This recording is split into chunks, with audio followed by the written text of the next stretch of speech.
La France, le gouvernement a eu tort de lâcher Carlos Ghosn. C'est le point de vue de Benjamin Mastan-Berger. Bonjour. Bonjour David. Journaliste et auteur du blog Basculement. On en parle maintenant, on a le sentiment qu'on arrive un peu après la bataille. Il y a eu cette interview qu'il a donnée notamment aux Échos, je crois, c'était aux Échos. Oui, absolument. Pourquoi tout d'un coup, là, vous avez envie de taper du poing sur la table? Parce que c'est que depuis le début, il y a cette histoire du complot. On s'est dit, dès les premières heures, est-ce qu'il n'y a pas eu un complot contre lui? Puis on se dit aussi qu'il n'est peut-être pas exempt de tout reproche, l'ami Carlos Ghosn, non? Non, mais c'est évident qu'effectivement, il n'est pas totalement exempt de tout reproche. Il y a sans doute eu une surcentralisation du pouvoir chez Renault au sein de l'Alliance de la part de Ghosn. On parle de fraude, là. Oui, On parle de et quelqu'un qui n'aurait pas au conditionnel. Il y a aussi eu des déclaré questions tous ses d'enrichissement revenus. personnel, mais si vous voulez, moi je pense qu'il faut aussi se mettre dans le contexte actuel, qui est le contexte d'une renationalisation des différents pouvoirs. C'est-à-dire que vous avez Trump aux États-Unis qui fait du protectionnisme, vous avez les différents ensembles où on a une guerre commerciale, une guerre économique qui est en train de monter en tension. Donc on sait bien, par exemple, dans le milieu du business, les gens font très attention, les hauts cadres supérieurs, maintenant font attention quand ils voyagent parce qu'ils savent que, comme ça s'est passé aux États-Unis, comme ça s'est passé là pour Carlos Ghosn au Japon. Aux États-Unis avec Huawei. Voilà, aux États-Unis, vous pouvez y compris vous faire arrêter. On sait bien que derrière, il y a des motifs effectivement réels, mais on sait bien que derrière tout ça, il y a aussi une guerre économique entre les différents ensembles qui fait que justement le droit est utilisé au service de cette guerre économique.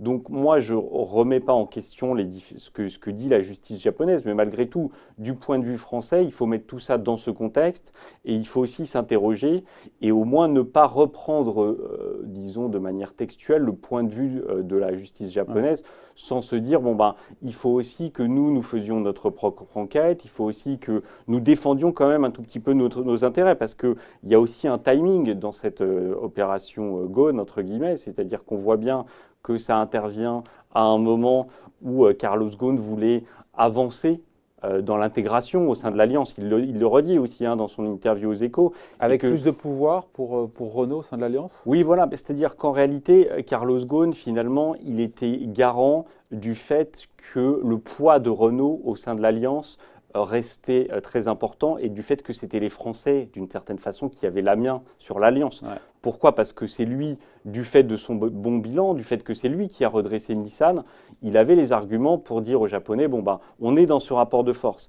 Alors une fois qu'il n'y a plus Ghosn, il n'y a plus cet argument vis-à-vis des Japonais, parce que Nissan, c'est quand même un poids important vis-à-vis de Renault. Le poids de Nissan dans l'Alliance est moins important que ce qui ne devrait être. Que son poids économique réel. Que son poids économique réel, c'est évident. Et tout ça a été justifié par la présence de Carlos Ghosn. Si Renault est affaibli aujourd'hui par le manque de soutien, encore une fois, le fait que le gouvernement ait lâché finalement Carlos Ghosn, ça affaiblit l'Alliance. Alors pour le coup, on a aujourd'hui un tandem qui semble plaire, en tout cas, entre Jean-Dominique Sénart, ancien de Michelin, et Thierry Bolloré. Oui, parce que Thierry Bolloré, c'est-à-dire que Jean-Dominique Sénart, il arrive dans l'entreprise, donc il n'a pas ce poids, il n'a pas cette légitimité pour rentrer dans une négociation. Donc ce qui est affaibli, ce n'est pas forcément l'Alliance en tant que telle. C'est le poids de Renault dans l'Alliance. Le poids de Renault dans l'Alliance et le poids plus globalement de la partie française dans l'Alliance. L'État est actionnaire à 15% de Renault. Donc dans le rapport de force, on voit bien que Ghosn faisait pencher la balance du côté français.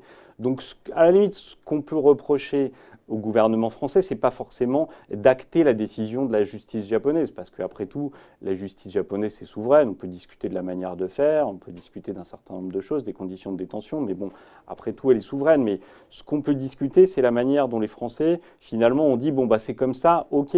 Ce qu'il aurait fallu peut-être, c'est rentrer dans un rapport quand même de force avec les Japonais pour dire, bon, attendez, là, vous y êtes allé un peu fort, vous avez tapé, vous l'avez détenu dans des conditions qui ne sont pas dignes d'une démocratie, et vous démarrez la discussion comme ça. Et après, bon, bah, vous pouvez acter, par exemple, en contrepartie, des choses concernant l'Alliance, acter qu'un certain nombre de leviers de décision vont demeurer en France. Par exemple, donc l'État, les Japonais, par exemple, ils ont 15%, mais ils n'ont pas de droit de vote au conseil d'administration de Renault. Ouais. Donc là, vous voyez bien que dans un second temps, évidemment pas tout de suite, mais dans un second temps, on va revenir à la table de discussion et ils vont dire, regardez ce que pèse Nissan, c'est pas normal qu'on n'ait pas de droit de vote. Donc, dans cette négociation, l'État français s'est torpillé en lâchant en race campagne Carlos Ghosn. C'est-à-dire que l'État français a torpillé ses propres intérêts, encore une fois, et donc il n'a pas joué son rôle. C'est-à-dire il y a une forme de naïveté, encore une fois, de la France dans l'ensemble de ces débats économiques, où on a tendance à sous-estimer le fait que les autres puissances, encore une fois, poussent des pions économiques sous couvert de décisions judiciaires. On l'a vu dans l'affaire Alstom avec les Américains. Et aujourd'hui, le jeu économique utilise toutes les cartes. Donc il faut que nous, notre gouvernement, il soit à ce niveau-là. Il ne faut pas qu'ils disent « Ah, la justice japonaise a dit que, et donc ça n'a pas de conséquences. » Donc là, effectivement, en lâchant Ghosn, moi je ne remets pas en question, je ne suis pas un défenseur de la personne de Ghosn, mais du point de vue des intérêts français, il fallait le défendre davantage que ce qui n'a été fait pour obtenir, à la table des négociations. Voilà, pour obtenir un certain nombre de contreparties dans un second temps. Parce que si vous anticipez pas dans la négociation, c'est sûr que vous allez vous retrouver en difficulté. Donc là, on voit bien que les Japonais, on en pense ce qu'on en veut de Carlos Ghosn, sans doute qu'il a fait sans doute qu'effectivement il a mordu la ligne, c'est évident. Maintenant, il avait quand même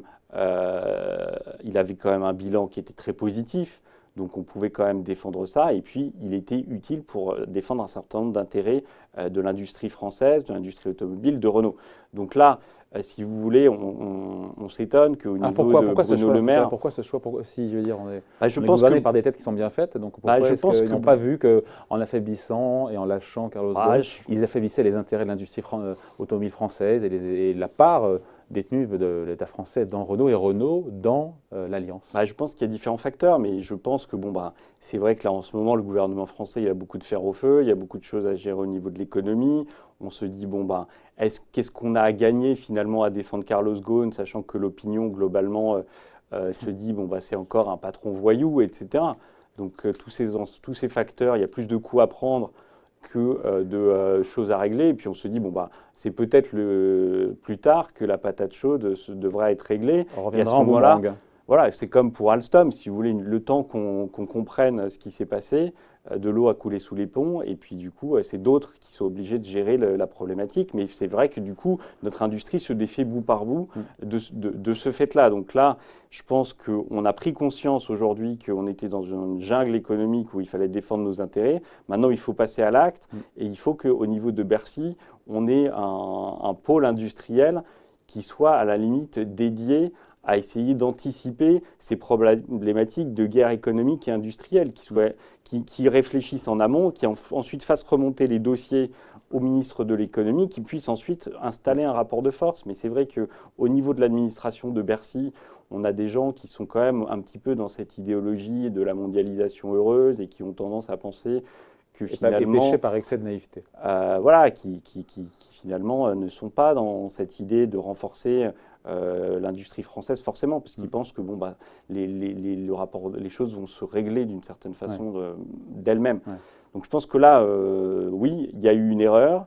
Il aurait fallu défendre Carlos Ghosn, non pas sa personne, mais ce qu'il représentait avec davantage de force, tout en respectant la justice japonaise, évidemment. Et là, je pense qu'on a commis une erreur, et je pense que quand on en reparlera d'ici 1 an, d'ici 2 ans, et qu'on sera obligé effectivement de céder du terrain, il sera trop tard. Ouais. On finit là-dessus en ne sous-estimant pas non plus les talents de négociateurs de Jean-Dominique Senard, qui a un très bon bilan chez Michelin. Hein. Oui, mais qui arrive, il arrive, donc il n'a pas la légitimité qu'avait Carlos Ghosn, quoi qu'on en pense, par ailleurs. Voilà, merci pour ce point de vue, signé donc Benjamin Stamberger, journaliste et auteur du blog Basculement. Merci beaucoup. Merci David.